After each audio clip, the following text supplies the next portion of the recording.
뜨거운 이슈 시원하게 풀어드립니다. 오늘의 커버스토리 박상현 아나운서 나와 있습니다. 어서 오십시오. 네, 안녕하세요. 박상현입니다. 오늘 출근길에 눈발이 날리던데요. 네, 예. 오늘 저는 사실 몰랐어요. 아. 아침에 제가 나올 때도 눈이 오고 있을 줄 몰랐는데 네. 출발할 때부터 눈이 좀 많이 휘날려서 깜짝 놀랐습니다. 제설 작업 많이 좀 중요할 것 같아요. 오늘 눈이 더 온다는 거 아니에요? 네, 맞습니다. 오늘 눈 소식이 있어요. 예. 이제 말씀하셨습니다마는 정월대보름인데 큰 추위는 없겠지만 전국에 눈이나 비 소식이 좀 나와 있습니다. 네. 오늘 중부와 남부 일부에 눈이 내리면서 내륙 곳곳에 대설주의보가 내려지기 시작했어요. 예. 현재 중부는 눈이 그리고 남부는 눈비가 섞여 내리고 있고요. 예. 해안 지역으로는 초속 15m 이상의 순간 돌풍까지 불고 있다고 합니다. 구체적으로 좀 말씀을 드리자면 경기도 파주, 인천 강화, 호남 동부, 경남 일부에 오전 5시부터 대설주의보가 내려졌고요. 이 지역에는 1에서 3cm의 눈이 내려 쌓였다고 합니다. 대설특보는 앞으로 서울 등 수도권과 강원, 충북 북부와 경북 북부로 더 확대할 가능성이 있습니다. 오늘 경기 동부와 강원도에는 최고 10cm 이상의 눈이 내린다고 하겠고요. 또 서울 등 그 밖의 중부지방에도 3에서 최고 8cm의 눈이 예상되는 상황입니다. 남부지방에는 1에서 5cm의 눈이 오겠습니다. 내린 눈이 얼어붙어서 빙판길 많이 생길 수 있으니까요. 각별히 주의하셔야겠습니다. 네. 더 조심해야 됩니다. 대전의 한 초등학교에서 발생한 초등학생 피습 사건 속보를 좀 들어보겠습니다. 네. 얼마나 놀랬을까요? 지금까지 나온 속보 내용부터 정리하죠. 네, 이 해당 교사가 경찰 조사에서 이런 진술들을 했어요. 2018년도부터 우울증 치료를 받았고 자신이 범행을 저질렀다라고 진술하지 않았습니까? 예. 휴직 중에 자살 생각을 한 적이 있다고 해요. 복직 3일 후에 짜증이 났다라는 얘기를 했는데 그러면서 특정인의 이름을 거론을 했다고 합니다. 자신을 수업에서 배제했다는 것이 짜증이 난 그 이유라고 설명을 했습니다. 그러면서 어떤 아이든 상관없다는 생각으로 범행 대상을 물색한 것으로 조사가 됐고요. 같이 죽을 생각으로 마지막으로 하교하는 아이를 범행 대상으로 정했다는 취지로 진술한 것으로 파악됐습니다. 네. 지금 경찰은 A씨 그 해당 교사의 진술 신빙성 등을 확인하고 있습니다. 네, 안타깝게 하늘로 떠난 우리 하늘이 믿고 따르던 선생님에게 큰 일을 당했잖아요. 네. 하늘 양을 살해한 여교사, 하늘 양을 찾는 할머니와 한 차례 맞닥뜨렸다고 해요. 네, 예. 그렇습니다. 이게 휴대전화 위치 추적을 켜서 경찰과 가족들이 학교 수색을 하고 있었는데 예. 그때 하늘이 할머니가 홀로 2층을 둘러보고 계셨다고 해요. 네. 그러다가 이제 그 시청각실 안 창고로 들어갔고 우연히 여교사를 만났다고 합니다. 네. 근데 그때 그 여교사는 몸에 피가 묻은 채 쓰러져 있었고 그 뒤에 하늘이와 하늘이 가방이 보였다고 해요. 그 모습을 본 하늘이 할머니의 심정이 어떠셨을지 감히 좀 상상하기도 힘든 상황인데 이때 하늘이 할머니가 아이를 봤냐고 물었다고 합니다. 그래요? 예. 네, 근데 이제 여교사는 아이 행방 모른다 이렇게 거짓말을 하고 나서는 범행 장소에 사람들이 들어오지 못하게 출입문을 잠근 것으로 전해지고 있습니다. 네. 함께 도착한 경찰이 창고 문을 부수고 나서야 안으로 들어갈 수 있었다고 하고요. 워낙 하늘이 상태가 좋지 않아서 경찰은 일단 가족은 안으로 들어오지 못하게 했다고 합니다. 네.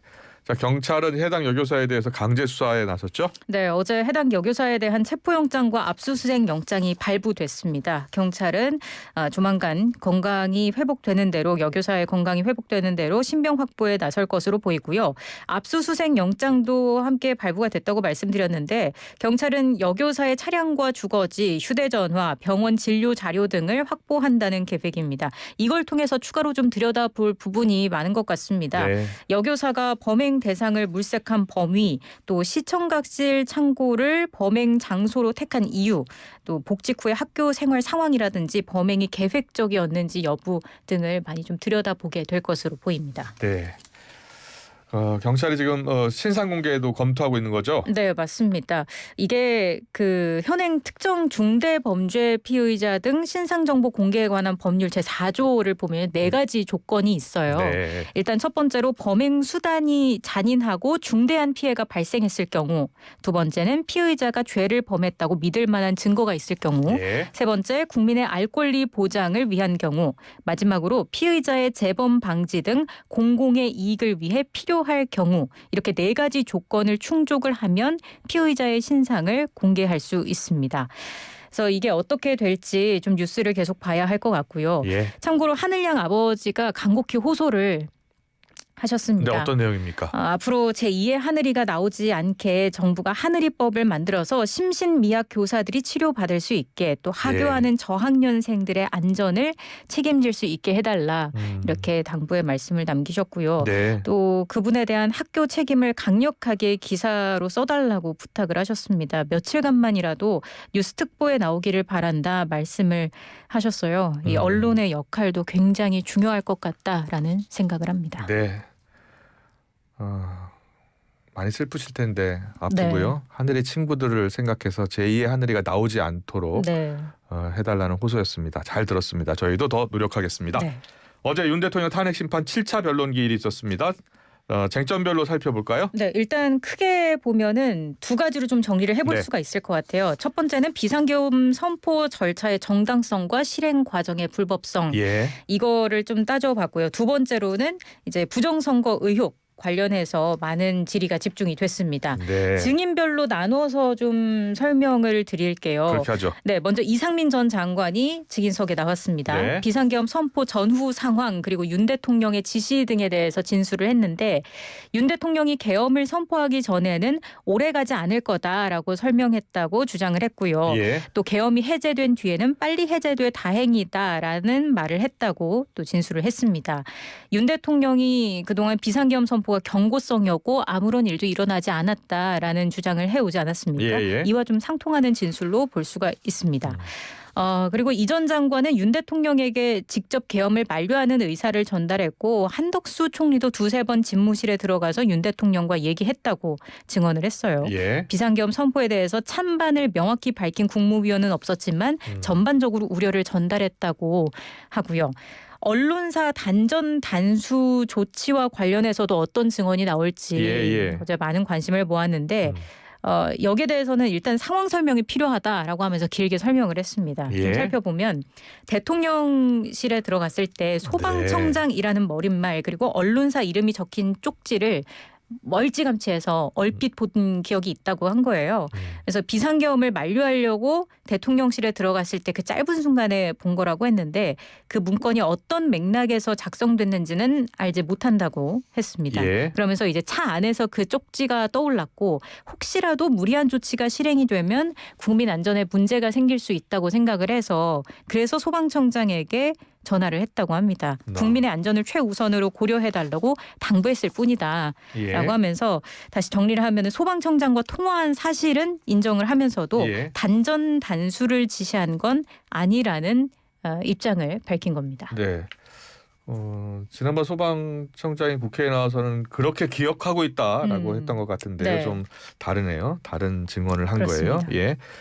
또 신원식 국가안보실장도 증인석에 나왔어요. 네, 국회 측이 비상한 조치 발언이 있었냐 이렇게 물었는데요. 예. 신 실장은 국방장관이던 지난해 3월에서 4월 사이에 삼청동에 있는 안가 만찬에서 윤 대통령이 비상한 조치가 필요하다라는 취지의 발언을 한 기억이 있다고 진술을 했습니다. 예. 그러면서 신 실장은 비상계엄 선포될 당시에는 대통령에게 절대 안 된다고 만류를 했고, 몇몇 수석도 자신과 비슷한 취지로 대통령을 말렸다고 증언을 하기도 했고요. 예. 또 김용현 전 장관을 통해서 비상조치에 반대한다는 뜻을 전해달라고 부탁했다라고도 진술을 했습니다. 네. 이외에도 윤 대통령 측이 신 실장에게 중국의 선거 개입설을 확인하는 질문을 연이어서 던졌거든요. 뭐라고 했나요? 중국이 친중 정치인에게 정치 자금을 제공하고 허위 뉴스를 퍼뜨리는 방법으로 한국 정치에 개입한 사례가 있는지 뭐 이런 예. 질문들도 나왔었고 중국이 한국에 대해서 얼마든지 그 선거 개입 의도가 있을 수 있다고 생각하는지 이런 질문들이 연이어 나왔어요. 하지만 신 실장은 정확하게 아는 바가 없다고 하거나 뭐 가정을 전제로 답변하지 않겠다라면서 모든 질문에 즉답을 피했습니다. 네.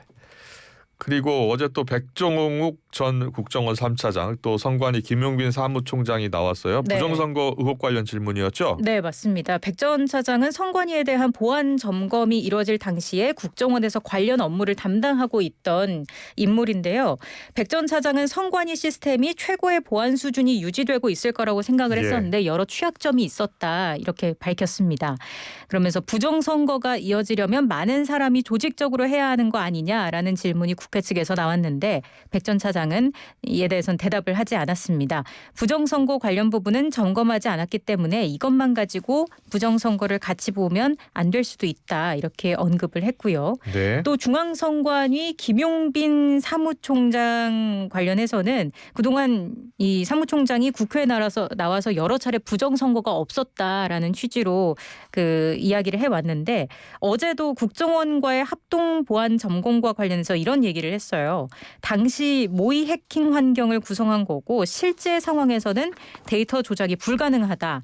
라는 얘기를 했습니다. 예. 이제 대통령 측에서는 선관위 채용 비리나 그동안의 재검표 과정에서 무효 판정을 받은 사례를 부각했는데 김 사무총장은 관리 부실에 대한 문제였다면서 부정선거에는 선을 좀 그었습니다. 네. 그러면서 정부가 상당한 예산을 지원해서 우리 선거 서버를 개선했는데 이렇게 부정선거 주장이 계속되는 점은 안타깝게 생각한다라는 이야기를 덧붙였습니다. 네. 어제 탄핵 심판에서 윤 대통령이 직접 발언 기회를 얻었죠. 뭐라고 했습니까? 국회에 나왔던 총리나 장관들은 국무회의가 없었다고 증언했던 것과는 달리 윤 대통령은 대통령실에 간담회를 하러 오거나 놀러 왔다는 건 말이 안 된다 이렇게 주장을 했어요. 예. 국무회의가 있었다는 입장을 내비친 건데 총리와 장관들이 그 계엄은 곧 내란이다는 그 프레임 때문에 잘못 얘기했다는 것으로 보인다고 말을 했습니다. 그러면서 국방부에서 서류가 늦게 올라와서 국무회의에서 총리 서명 등이 사전에 이루어지지 않았다면서 비상계엄의 경우에는 사후 결재도 가능하다고 생각한다는 입장을 밝히기도 했고요. 네. 계엄의 정당성을 강조하기도 했습니다. 탄핵소추위원장인 정청래 민주당 의원이 그 탄핵소추안과 예산안 그리고 특검법 발의 등은 국회 권한이다라는 얘기를 하니까 여기에 대해서 이제 윤 대통령이 비상계엄 선포와 후속 조치도 엄연히 헌법상 대통령 권한이다 이렇게 맞받아쳤습니다. 네. 자, 이제 8차 변론만 남은 거예요? 네, 그렇습니다. 이제 헌재가 어제 윤 대통령 측이 신청한 한덕수 국무총리 그리고 이경민 국군방첩사령부 참모장 증인 신문을 하지 않기로 결정을 했잖아요. 예. 필요성이 부족하다라는 이유였는데 윤 대통령 측에는 선관위 서버 검증 신청도 기각을 했거든요. 지금까지 윤 대통령 측이 신청한 증인 34명 가운데 8명만 채택을 한 거고 이제 예정된 변론은 내일이 마지막입니다.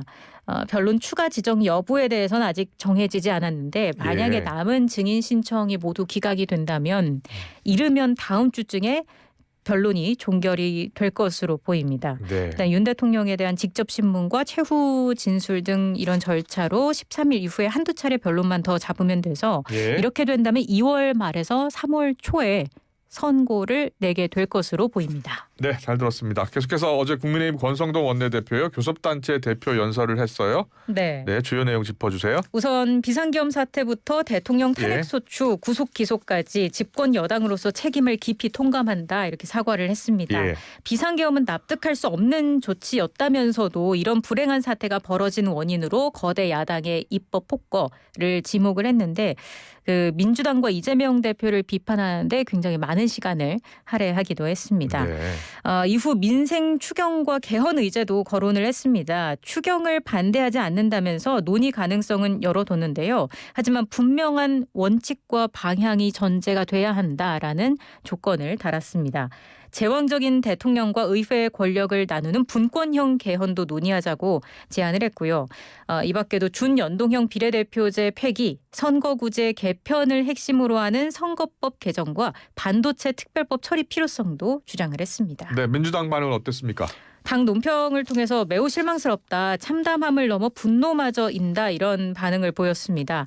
그리고 여당 포기 선언문이다라는 표현도 나왔는데요. 네. 내란 사태 반성과 민생 경제 책임감은 실종됐고 민주당과 이 대표를 향한 욕설과 비난만 난무했다. 이렇게 깎아내렸습니다. 네, 어제 여야가 국정협의회에서 다룰 의제를 조율하기 위해서 실무협의했어요. 네. 접점을 찾았습니까? 못 찾았습니다. 구체적으로 반도체 특별법의 경우에는 주 52시간 근로제 예외 적용의 명시를 두고 이견을 좁히지 못하는 것으로 전해졌고요. 네. 추경 편성도 계속 평행선을 달리고 있습니다. 여당은 반도체 특별법 등을 먼저 처리한 뒤에 논의하자는 입장이고 야당은 추경이 시급한 만큼 반도체 특별법 등과 함께 처리해야 한다고 맞서는 것으로 알려졌습니다. 여야가 애초 4자 회담을 10일에서 11일에 이제 여는 것으로 얘기를 했었는데 여기서 이제 지난 7일에 여당이 의제 조율을 좀 이유로 들면서 연기를 요구하면서 일정이 미뤄진 상태 아니겠습니까? 예. 지금 민생 정책을 놓고 여야가 주도권 싸움을 벌이고 있는데 4자 회담 개최 여부가 아직 좀 불투명한 상황입니다. 여야가 이견을 좁힐 수 있을지 지켜봐야 할 것 같습니다. 민생 정책을 놓고도 주도권 싸움합니까? 네, 지금 뭐 계속해서 이야기가 많이 나오고 있습니다. 네. 우리나라 경제 성장률 이야기해 볼게요. 네. 우리나라 경제 성장률이 좋아야 우리 내수 경기도 살아날 텐데요. 네. KDI가 우리 경제 성장률 전망치를 1% 중반대로 내렸어요. 네, 어떤 이유 때문입니까? 일단 이유 가장 큰 원인은 뭐 전체적으로 봤을 때는 불확실성이 커졌다는 거예요. 네. 대내적으로는 전국 불안에 대한 경제 심리 위축이 꼽히고요. 대외적으로는 미국 신정부의 정책 변화에 따른 통상 환경 악화가 요인으로 꼽히고 있습니다. 네. 지금 한국개발연구원 KDI가 우리 경제 성장률 전망치를 1.6%로 하향 조정했거든요. 예, 석 달 예. 전보다 0.4%포인트나 내린 건데 예. KDI는 잠재 성장률이 곧 혹은 이미 1%대로 진입한 것으로 보인다면서 예. 경기 뒷받침이 필요하다고 강조했습니다. 네. 잘 들었습니다. 지금 경기도 파주, 인천, 강화, 호남, 동부, 경남 일부에서 대설주의보가 내려졌고요. 지금 YTN 뉴스 속보로도 계속 전해드리고 있는데 네.